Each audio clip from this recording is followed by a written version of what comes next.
There's a few things that stand agents out when you consider them against automation or chatbots.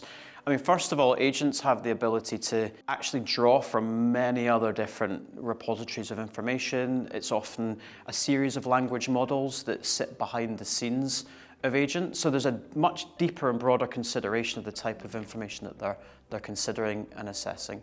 Also, agents can act autonomously, which might sound pretty terrifying, but when you start to think about application, can be really quite powerful. So they can make decisions, they can prompt secondary actions, they can start to kind of form a view and an opinion and a level of guidance that perhaps isn't quite as deep as a chatbot might do. So yeah, if you think about them as kind of a more advanced brain that's able to act somewhat autonomously if you choose to point it in that direction. If you think about financial services, it's often a kind of more detailed and nuanced conversation. So it's often not quite as transactional as you'd like. So you may be looking for a level of advice and guidance. So help me understand how I might reshape my mortgage, or help me understand where I might invest in certain financial vehicles. So these types of interactions in financial services are a little bit more complicated than simple back and forth conversations. And they need to be, because you need to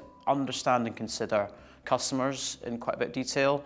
You need to potentially link them to different ranges of financial products or services. So the ability to use agents to help guide that type of conversation is pretty exciting. And we need to be really, really careful here, because we're dealing with human beings here who have a whole range of needs, who are influenced and considerate about a lot of different things. So the risks are we could get that wrong. If we're asking agents to take that conversation forward, we could get it wrong. We could misunderstand what customers genuinely need. We could miss concerns, anxieties, vulnerabilities that customers potentially have if the agents aren't operating in the right way. We may not be consistent if we're asking the agents to opine in certain situations or provide guidance, so they may not be consistent. They may not recognize previous conversations.